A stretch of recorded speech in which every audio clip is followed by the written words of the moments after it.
Adrian? Nah, iya. Itu yang sebelah Bapak itu adalah Pak Irwansyah. Pak Irwansyah. Ya, selamat malam Pak Irwansyah. Ya. Salam kenal, Pak Iya, Adrian. itu Pak Iya, iya. Cecen. Beliau itu adalah Sekjen PGRI. Baik. Sekjen PGRI. Jadi pengaruhnya besar sekali untuk Republik ini. Beliau itu adalah dosen UIN. Jangan soal dosennya saja. Beliau ini juga menulis artikel-artikel kependidikan, menulis buku-buku yang luar biasa banyaknya. Ketik aja nama beliau, Cecen Misbah. Nanti bukunya kan keluar tuh puluhan, bukan 1 2 Pak, puluhan. Jadi kalau teman-teman ingin ketik aja Pak Cecen, nanti nomornya saya share nomornya. Ya. Selamat datang. Assalamualaikum, Bapak-bapak. Salam kenal. Iya. Ini saya masih menunggu yang lain lagi. Ini ada Pak Fendi. Pak Fendi dari dari Lumajang ini kayaknya. Ya. Sambil bagaimana sambil juga menunggu Prof. Nunu yang belum muncul juga, tapi kita ditengahi oleh masalah waktu. Saya memberi waktu pertama kali kepada Pak Cecen. Ya. Didin, tolong ditayangkan ya, CV beliau. Jadi Pak Cecen itu secara umum beliau itu memang luar biasa dari CV beliau itu. Ya beliau biasanya tidak mau menunjukkan banyak-banyak. Itu kalau diminta malah mau. Tapi produknya gitu. Jadi kalau diketik saja Cecen Misbah, nanti buku-buku kependidikan. Ingat, buku kependidikan. Beliau itu memang ya UIN, sepertinya agama Islam gitu. Tapi beliau itu generik di dalam education-nya. Jadi ini nanti akan luar biasa. Pak Cecen, mohon tadi dengan topik yang berjudul bagaimana sih wacana pendidikan guru di era globalisasi ini. Berbagai tantangan, hambatan, dan macam-macam. Ya, silakan Pak Cecen. Ya. Assalamualaikum warahmatullahi wabarakatuh. Iya. Waalaikumsalam warahmatullahi wabarakatuh. Alhamdulillah wassalatu wassalamu ala Rasulillah. Amma ba'du. Pak Surahman, saya manggilnya Pak D. Tangga depan rumah dulu. Kita sahabat dekat. Dulu rumahnya di depan saya. Sekarang saya dekatnya dengan kantor UT-nya. Ya, mendekat ke kantor. Pak Adrian, kemudian satu lagi Pak Irwansyah ya. Pak Irwansyah, salam kenal.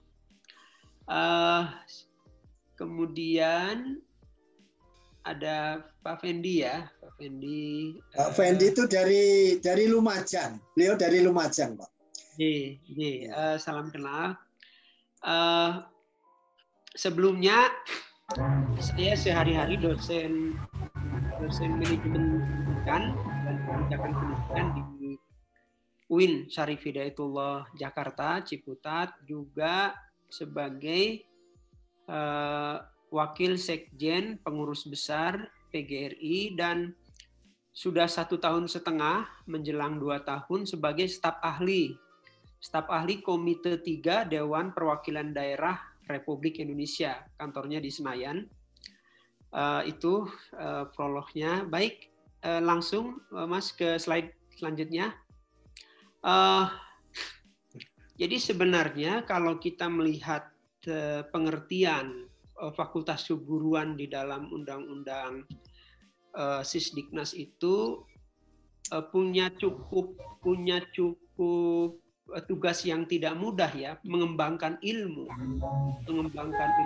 Nah, di dalam konteks Fakultas Keguruan sesungguhnya menjadi tantangan bagaimana melahirkan hasil-hasil riset yang memang bertumpu pada novelty ya, atau kebaruan.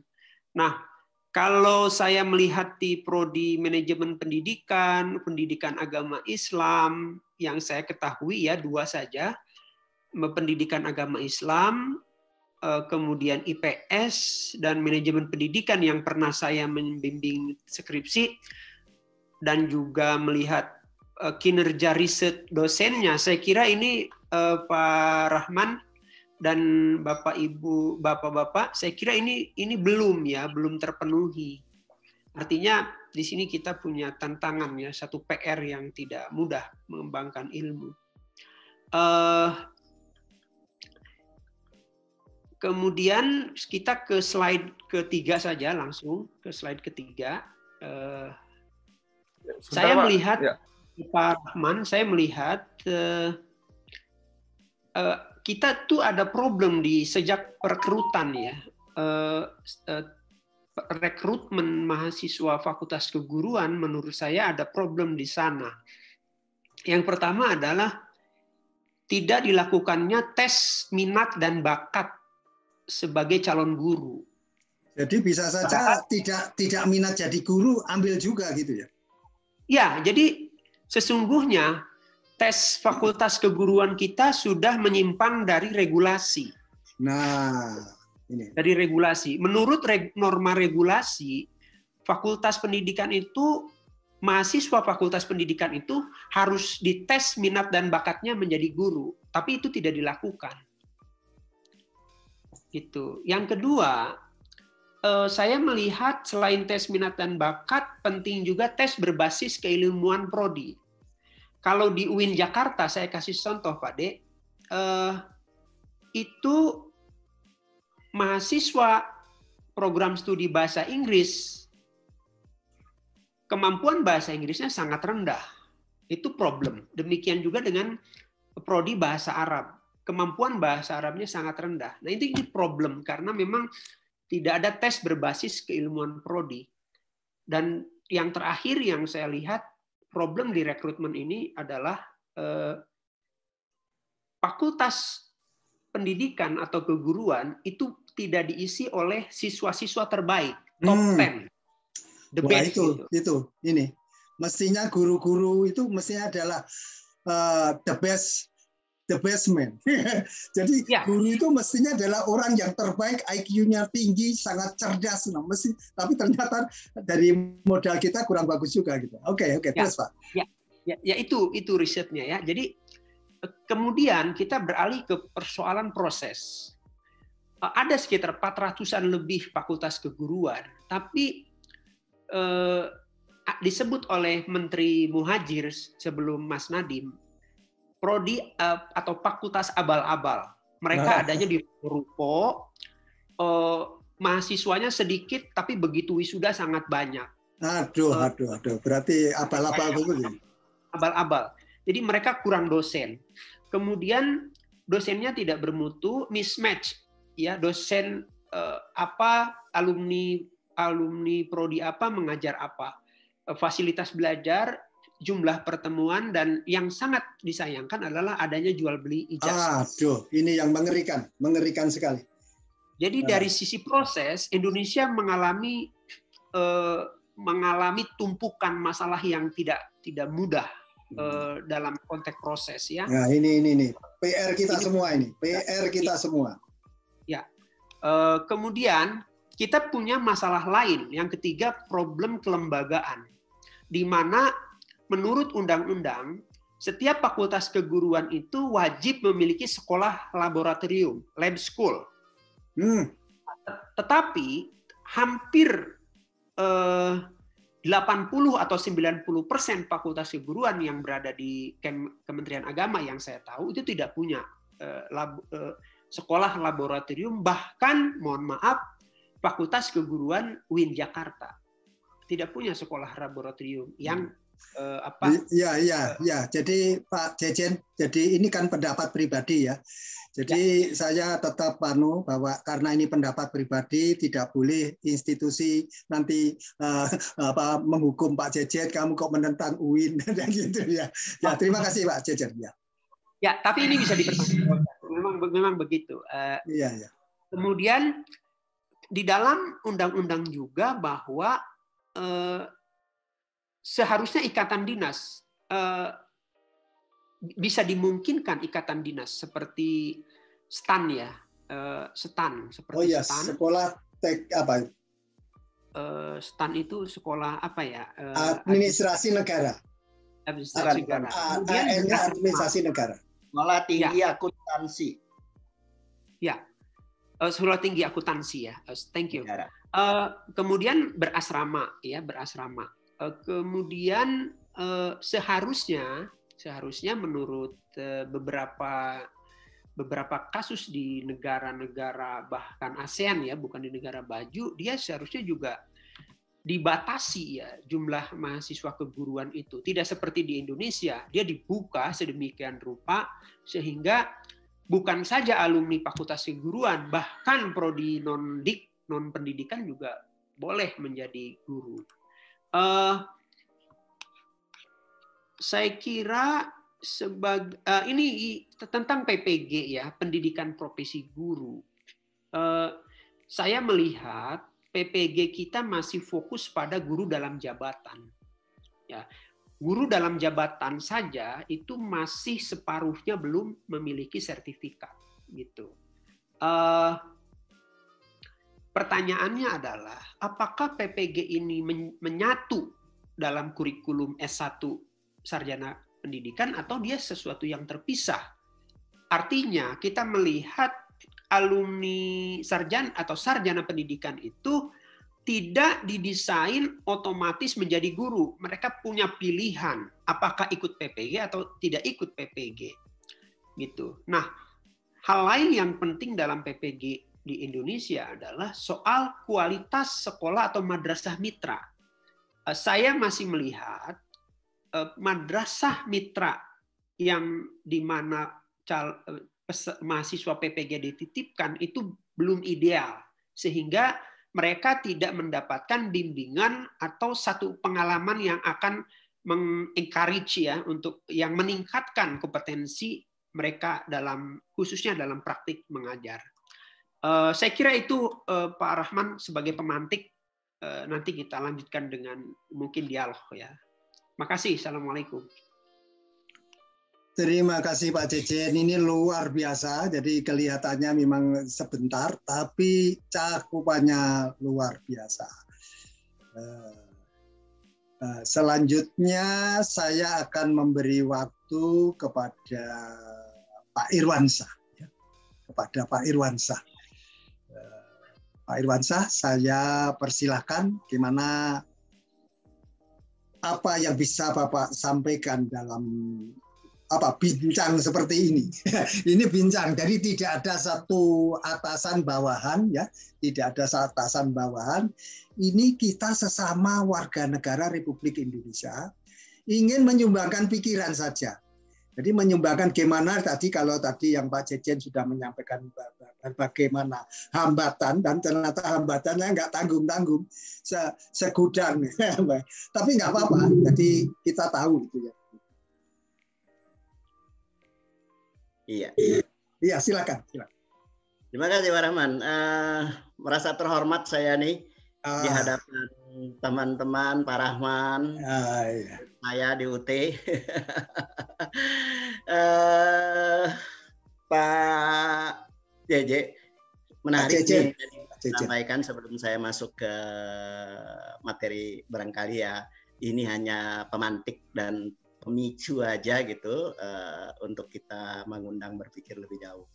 Jadi yang disampaikan oleh Pak JJ tadi tentang masalah proses Pak, masalah mismatch, masalah kekurangan dosen, itu tidak ada bridging-nya juga Pak. Bridging program, bagaimana meningkatkan kualitas bagi dosen selaku dosen LPTK. Bapak-bapak, teman-teman, Pak Adrian yang saya hormati, guru besar di UIN juga, di UIN ya Pak ya. Mohon maaf. Jadi saya ini nggak akademik banget seperti Pak Jejen, banyak produk bukunya, Pak Adrian banyak bukunya, Pak Sugiono juga banyak bukunya. Kalau saya hanya praktisi aja gitu ya, dan punya pengalaman sedikit gitu, Pak Rahman, pernah pengalaman di Dikti aja gitu, dan penelitian saya juga belum banyak gitu, tapi saya mencoba memberanikan diri ini di tengah-tengah bapak-bapak yang hebat-hebat, yang luar biasa di depan Pak Rahman juga. Nah, jadi saya mau mengatakan antara LPTK yang keagamaan dan Kementerian Dikbud dalam hal ini, itu menurut saya belum menyatu. Itu persoalan.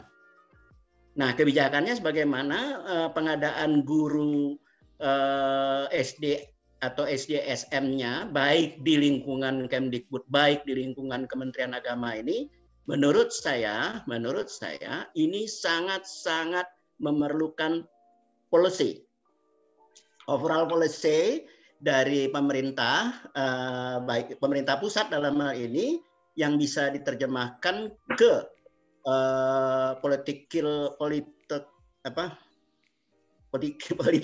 will gitu ya, di level daerah, otonomi daerah, ya. Itu yang menurut saya perlu ada satu pemikiran ke depan, tantangan-tantangan bahwa LPTK setempat, baik itu yang katakanlah istilah saya itu berbau ya, berbau ke Dikbud dan berbau keagamaan itu seharusnya dapat merencanakan kemudian merekrut calon-calon guru yang betul-betul tadi yang digundah gulanakan oleh Pak Jejen tadi, gitu.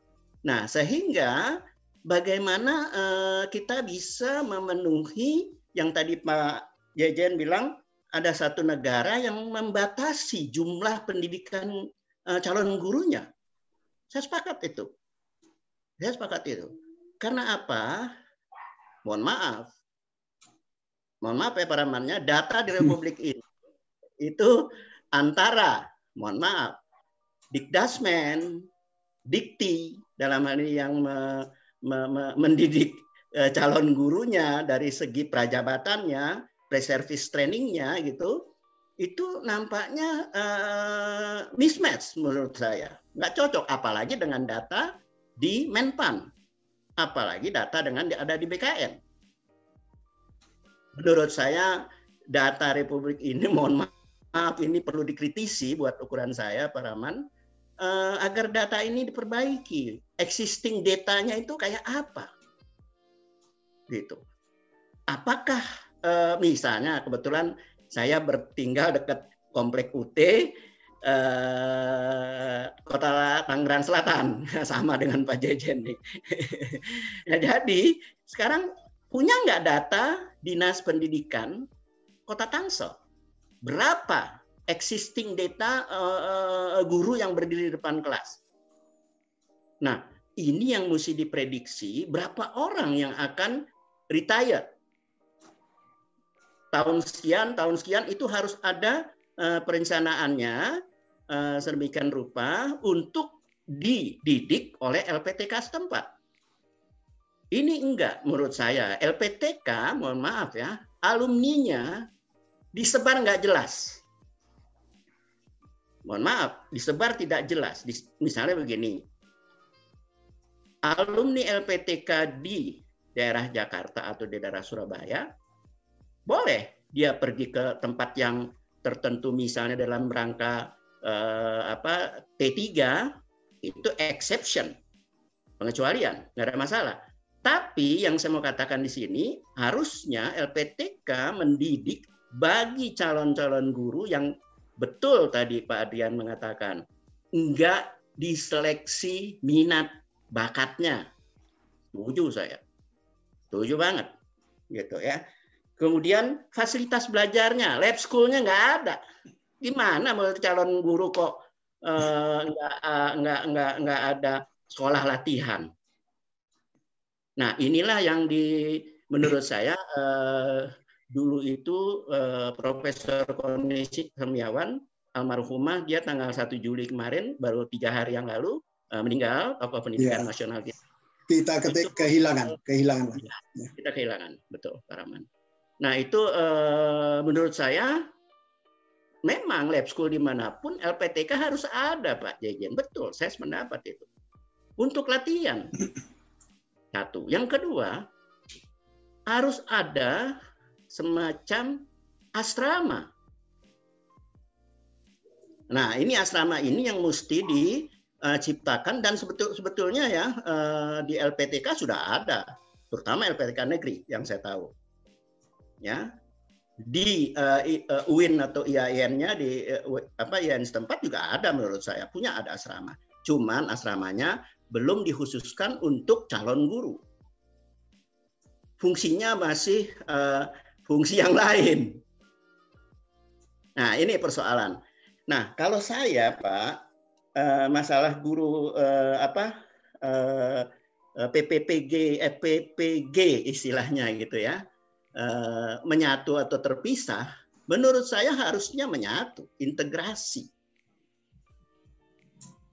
Nah, sekarang pertanyaannya, orang yang jadi guru itu harus selektif buat ukuran saya. Betul harus yang cerdas, betul harus yang kreatif, betul yang harus tahan banting mentalnya, dan fleksibel buat ukuran saya. Nah ini dalam rangka manajemen modern menurut saya fleksibilitas diperlukan juga. Nah ilmu-ilmu yang di IT-nya tentunya, ini yang nggak disiapin oleh LPTK.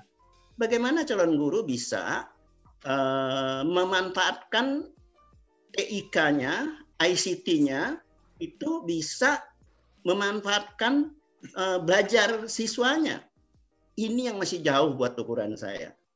Secara teknologi sebetulnya sudah ada. Nah, bagaimana memanfaatkan ahli teknologi itu bisa diadaptif ke proses pembelajarannya sehingga siswa hanya belajar sendiri, kemudian mandiri, dan guru juga fasilitator aja. Nggak usah ngajar. Buat saya gitu. Nah, itu teknologi sekarang kan seperti itu. Gitu. Nah, jadi masalah madrasah mitra itu perlu diberikan semacam encourage lagi gitu menurut saya, atau stakeholder juga perlu ada encouragement lagi gitu ya. Itu juga menurut saya perlu dicermati oleh eksekutif, dalam hal ini pemerintah. Gitu. Nah itu saya mengulas sedikit dengan apa yang disampaikan oleh Pak Jejen. Saya nggak punya pengalaman itu loh Pak Jejen, hanya rasional ide-ide saya, dan saya punya pengalaman di dikti aja. Jadi karena saya pernah punya pengalaman dan bagaimana proses perencanaan pengangkatan guru yang tadi dikatakan ikatan dinas itu menjadi hal yang penting Pak Jejen oleh pemerintah. Ada committed di situ, keterikatan. Dan itu harus setelah dididik di LPTK-nya, di kawah Chandra di muka, gitu, karena saya orang pramuka Pak Jejen, Pak. Kawah Chandra di mukanya ini yang perlu di-create gitu ya, diciptakan sedemikian rupa, dengan kurikulum-kurikulum yang tertentu. Saya nggak ahli kurikulum, itu keluarannya juga harus, sertifikatnya juga harus dibayar mahal Pak Jejen. Nah pemerintah ini yang menggaransi bahwa lulusan kawah Chandra di muka di sentra-sentra tertentu, katakanlah kalau di Jawa itu kan banyak sekali LPTK dan UIN yang reputasinya nasional dan standarnya luar biasa buat ukuran saya. Ini yang mesti diintegrasikan antara Kementerian Agama dengan Kementerian Dikbud Ristek. Ini harus kolaborasi untuk ke arah ke depan nih, menyiapkan guru MA ibtidaiyah, aliyah, itu mesti disiapkan. Tapi konsekuensinya Kementerian Agama juga harus menyediakan formasi di sekolah-sekolah. Ini yang terjadi permainan di level bawah. Mohon maaf ya, permainan katakanlah gitu. Mohon maaf Pak Rahman. Jadi lapangan itu terjadi, saya nggak punya data memang, saya nggak punya data. Tapi dari cerita itu saya memberikan satu gambaran bahwa terjadi penyimpangan-penyimpangan yang katakanlah datanya dimainin, gitu. Nah kebetulan Bu Unifa Rasidi dulu ketua PGRI kita ini, dulu satu tim saya di Dikti juga dengan Profesor Konwi Semiawan, Profesor Aka Joni, gitu ya, Profesor Rohman, Nata Wijaya, dan banyak guru-guru besar dari UNJ atau UPI, UNESA ataupun UM gitu ya, termasuk UIN juga, gitu. YAIN ketika itu. Nah, ini yang diintegrasikan dan menurut saya mandek kebijakannya. Ini yang mesti dipetani lagi kalau kata bahasa Pak Rahman. Saya lupa. Ya, perlu ditata ulang menurut saya. Puing-puing yang sedemikian rupa, istilah saya harus kita kembali lihat lagi pendidikan guru di zaman PTIP yang di Bandung, PTPG maksud saya. PTPG. Betapa hebatnya alumni PTPG. Singkatan apa itu, Pak? Pak Irwansyah, singkatan apa? Perguruan Tinggi Pendidikan Guru. Oh. Pendidikan Tinggi Pendidikan Guru PTPG yang di Bandung itu, Pak, yang embrionya menjadi FKIP Unpad dan IKIP Bandung. Oh, oke. Dan sekarang UPI. Gitu. Nah, jadi ini yang menurut saya cita-cita yang buat saya ya, saya nggak punya kewenangan, saya nggak punya cuman pikiran-pikiran aja karena punya pengalaman praktis saja gitu, dan nggak punya karya-karya tulis yang seperti sehebatnya Pak Jejen, Pak Sugiono atau Pak Drian, enggak saya. Saya pengalaman saya di Dikti, terus kemudian pengalaman saya di UT, saya coba kombinasikan antara pre-service training dengan in-service trainingnya. Ini yang saya coba, bridging programnya itu yang menurut saya antara meningkatkan kualitas dari dosen, sampai sekarang nggak nyampe. Satu. Yang kedua juga lab school-nya juga, atau kata tadi Pak Jejen, memang betul, nggak ada sekolahnya. Nah ini yang perlu asrama. Nah, asrama-asrama itu sebetulnya Pak Jejen di lingkungan Kemdikbud itu bekas SPG SGO, itu unit-unit di LPTK negeri, khususnya LPTK negeri dan LPTK swasta. Dulu ada sekitar 6 LPTK swasta, gitu ya, seperti dari HKBP Nomensen, dari Muhammadiyah Jakarta sekarang jadi UHAMKA misalnya, gitu ya, atau Unismu di Makassar, gitu, PGRI Malang. Gitu. Nah itu sebetulnya punya untuk bagaimana boarding school-nya, gitu, supaya calon-calon guru itu betul-betul dikawah candramukakan, gitu istilah saya. Nah sehingga keluar dari kawah itu hebat. Seperti Gatot Kaca gitu, Pak ya? Kalau wayang, seperti Gatot Kaca. Iya, hebat. Nah, konsekuensinya pemerintah harus menyediakan dana yang hebat ini. Tentunya yang hebat-hebat itu tentunya mengkolaborasikan dengan orang-orang yang sudah berhasil di level internasional. Menghadirkanlah pengalaman-pengalaman yang sudah bangsa Republik ini kan sebenarnya pinter-pinter. Mereka itu punya reputasi di internasional, berkontribusi dong. Gitu. Nah, ini yang bisa dihadirkan di LPTK di kawah candra di muka saya, gitu. Nah tentunya itu yang tadi saya katakan, kuotanya juga harus diatur. Kuota untuk lokal di provinsi, kabupaten, kota setempat sekian persen, yang keluar sekian persen. Misalnya tadi saya mengatakan Bandung, LPTK Bandung.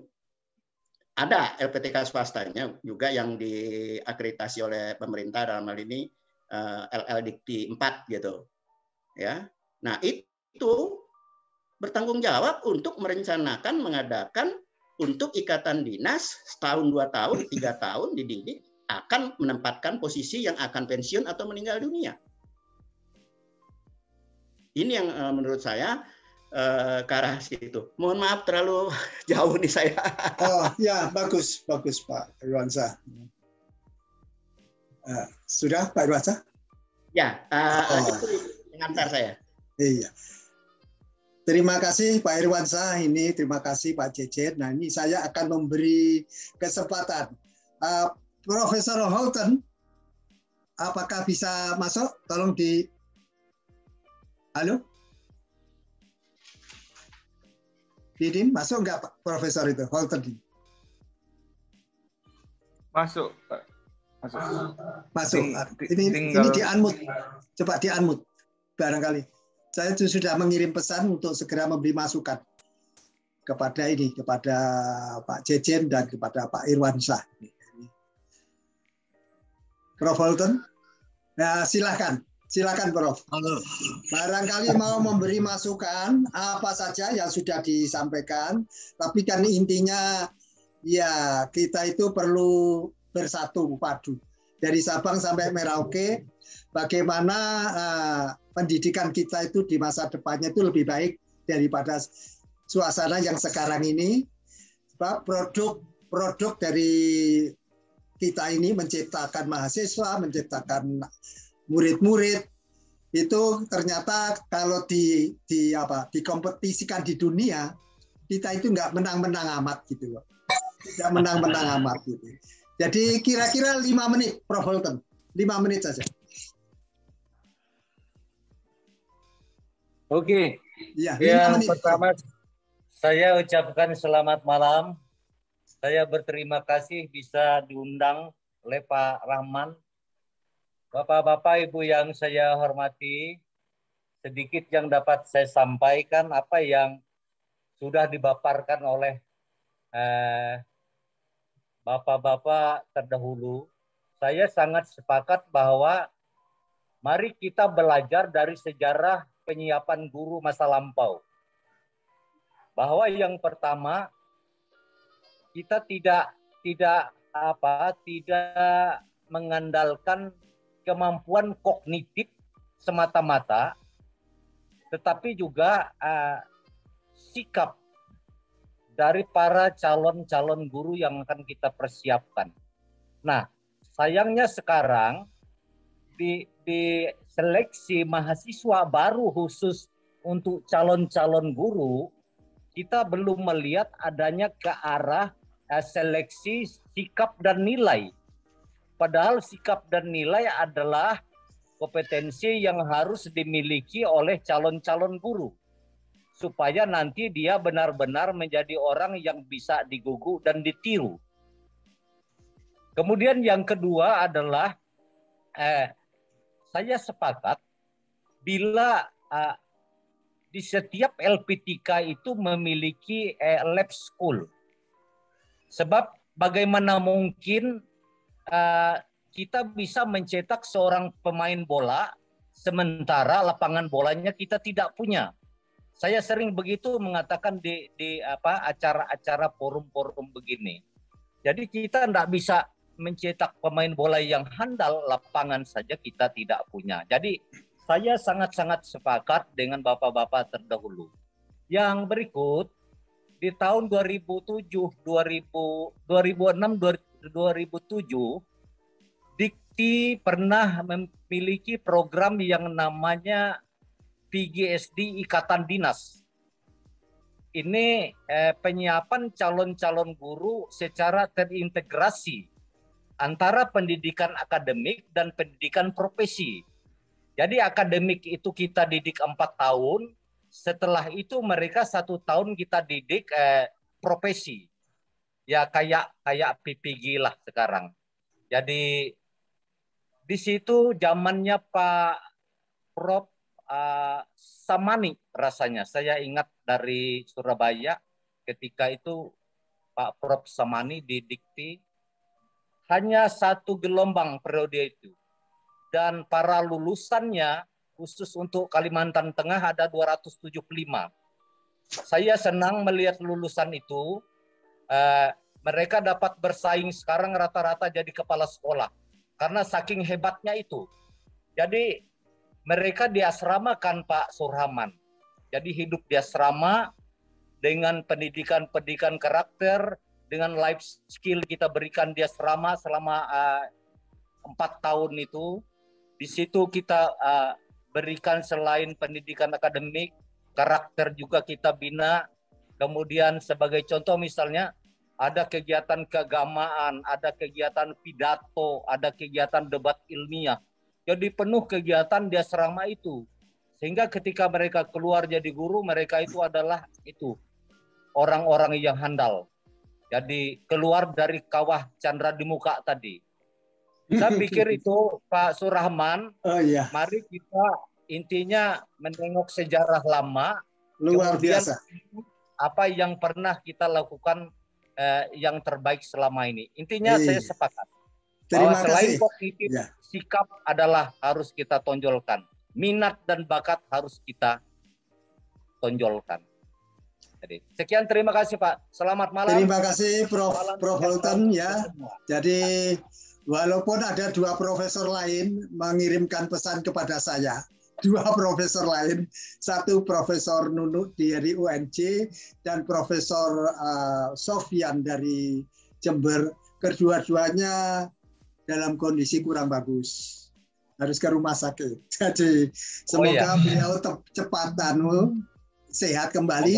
Dan saya bilang pesan, saya tunggu 2 minggu lagi dari sekarang. Jadi kita itu ada bagian kedua. Sekarang belum selesai. Ini masalah besar, Pak Jejen. Semoga saja Pak Jejen masih bisa 2 minggu lagi ya. Ya, ini masalah besar, tidak mungkin kita hanya chatting 1 jam begini. Nggak mungkin. Ini baru satu Pak Jejen yang mulai secara makro, Pak Irwansyah secara makro, masukan yang menghunyam. Kalau saya tadi, beliau Prof tadi itu kan saksi sejarah bahkan mengajukan bukti lagi. Ini lihat, 2028 aja hanya 275 dan ini yang hasilnya yang di Palangkaraya itu luar biasa. Jadi lab school luar biasa. Untuk selanjutnya, walaupun hanya tidak lama ya, karena kita ini kan dibatasi waktu gitu ya.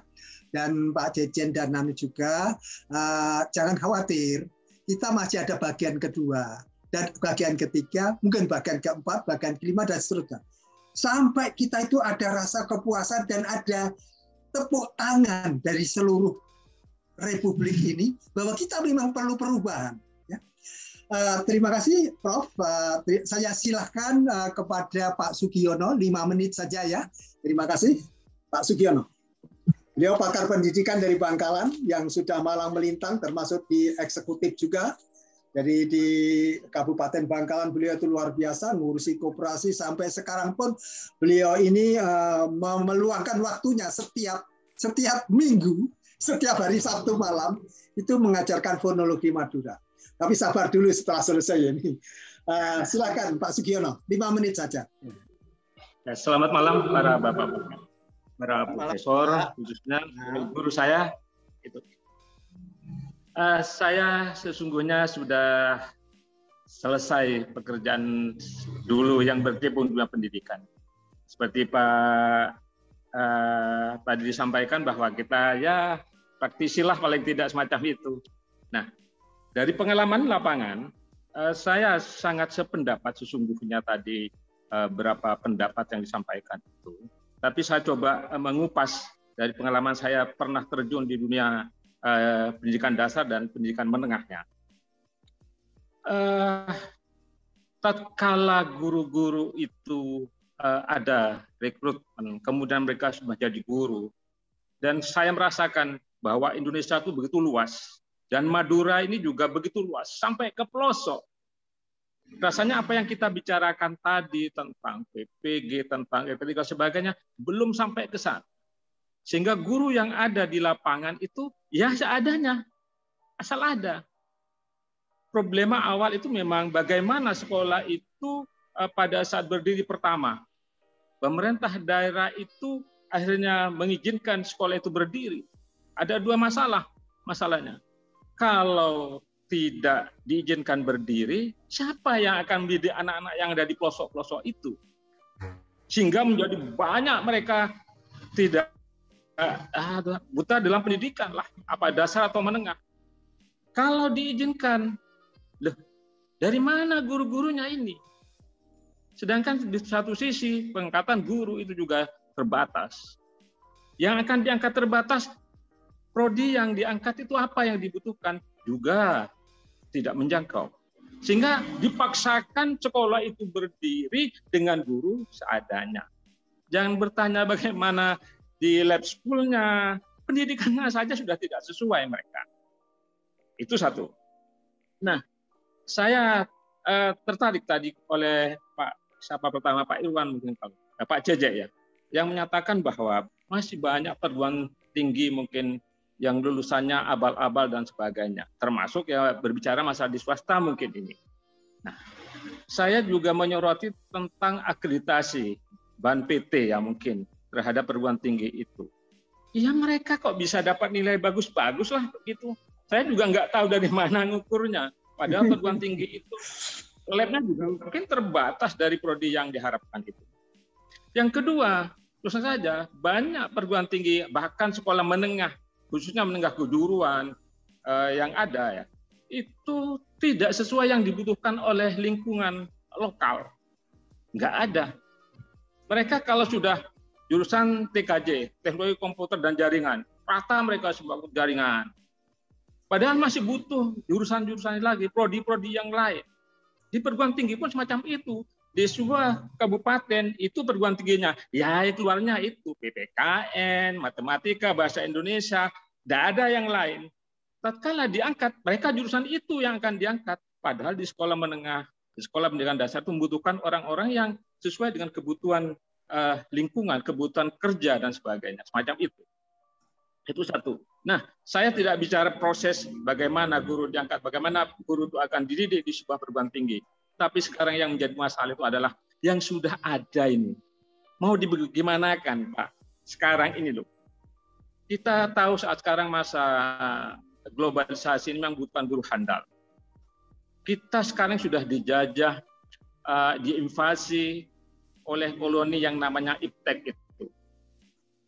Teman-teman guru kita masih jauh, Bapak.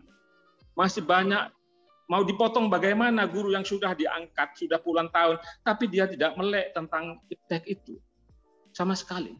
Problema terbesar, apalagi di masa pandemi, daring, online, dia tidak mengerjakan sendiri. Mungkin ya bantuan kepada anaknya, minta tolong ini sampaikan. Hanya begitu. Itu masalah baru. Masalah iptek itu tidak hanya dia punya pengetahuan atau tidak, tetapi juga hardware-nya juga ada memiliki. HP pun mungkin masih HP yang etnonet yang kecil itu tidak mungkin dia lakukan. Itu problema. Makanya itu sebuah kerjasama yang bagus mungkin dari pemerintah pusat dengan pemerintah daerah. Bagaimana menangani teman-teman guru yang banyak sahabat yang berlatar belakang berbeda-beda. Jangan heran kalau di daerah itu ada guru matematika ngajar bahasa, guru IPS ngajar yang lain. Itu jangan heran. Itu pasti ada. Gimana kita pendidikan akan bisa bersaing dunia global saat sekarang? Jadi saya juga tidak ragu kalau besok kita kedatangan orang dari luar yang justru orang-orang luar itu yang berperan, kita hanya menjadi penonton. Jadi ini problema besar. Kalau di perkotaan masih bisa dijangkau, tapi kalau di daerah-daerah sampai ke pelosok, saya tidak yakin itu bisa dilakukan dengan baik. Butuh sinergi yang cukup kuat. Sungguh ini Bapak, yang perlu kami sampaikan itu barangkali untuk sementara mungkin ada lebih banyak dan dikupaskan lebih banyak. Kalau memang kita akan satu persatu per poin-poin, itu akan bagus. Jadi luar biasa ya Pak Sugiono. Ini masih ada Pak Adrian ada di sana. Kalau gitu Ayu silakan masuk. Ayu ini milenial. Dia adalah ITS. Jadi S2 ITS. Jadi luar biasa. Ayu bisa masuk? Silakan. Halo Pak. Iya. Iya, silakan. Ya, Mas, gimana kamu sebagai milenial ini pendidikan sekarang gimana ini untuk menghadapi tantangan global ini? Waduh, kalau sekarang sih lagi pandemi kayak gini sih nggak berharap banyak sih Pak. Lebih ke kesadaran masing-masing anak-anaknya sih. Soalnya semuanya kan ya serba sulit ya. Kalau ngelihat dulu susah banget buat sekolah gitu. Nah sekarang ini susahnya untuk membuat anak-anak konsisten belajar. Jadi ya, aduh, gimana ya? Mudah-mudahan aja pandemi segera selesai. Iya. Kalau misalnya dari ide-ide yang kamu kan pernah menyampaikan ya tempo hari itu, bagaimana sih kira-kira masukan-masukan kalian sebagai milenial ini terhadap masa depan bangsa ini? Ini kan harus melalui pendidikan. Bagaimana sih pendidikan ini nanti harus dikelola, dimasukkan? Silakan tambahin sedikit. Saya sih sejujurnya kurang mengikuti secara global yang sekarang ya.